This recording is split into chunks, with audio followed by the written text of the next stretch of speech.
ክብሯትና ክብሯን በቅድሚያ እንኳን ወደ ሰላም ተምሳሌት ወደ ሆነችው ድሬዳዋችን በሰላም መጣችሁ ለማለት እወዳለሁ።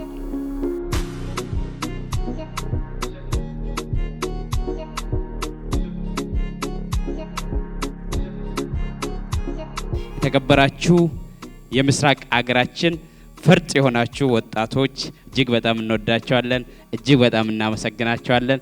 የሰላም ተምሳሌት ስለሆናችሁ እንኳን ደስ አላችሁ ማለት ፈልጋለሁ።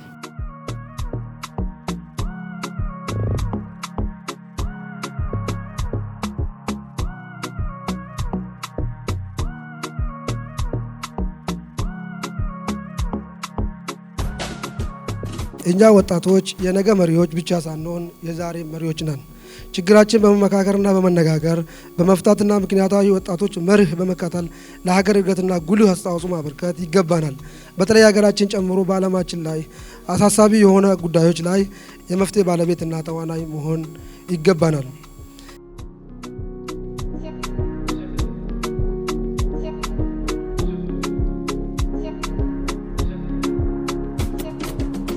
የሰላም ጉዳይ ሲነሳ የአየር ንብረት ጉዳይ ሲነሳ ወጣቶች ቀዳሚውን ስፍራ ይይዛሉ።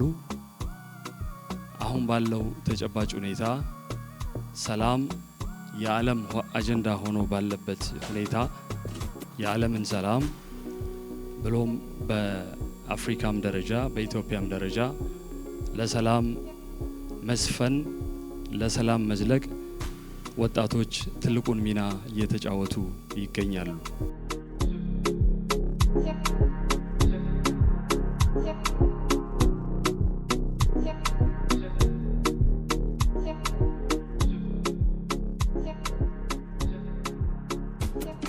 ሀገር የሚያድገው በሐሳብ ነው።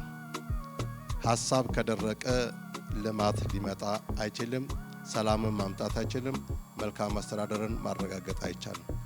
ስለሆነም ተጨንቃችሁ ተጠባችሁ እንደ ኢትዮጵያ ወጣቶች እነዚህን ርዕሶች ላይ መወያየት አለብን ብላችሁ የመረጣችሁ አካላት ምስጋና የሰጠሁበት ዋና ምክንያት እነዚህ ሁለት አጀንዳዎች በጣም ቁልፍ አጀንዳዎች ስለሆኑ ነው።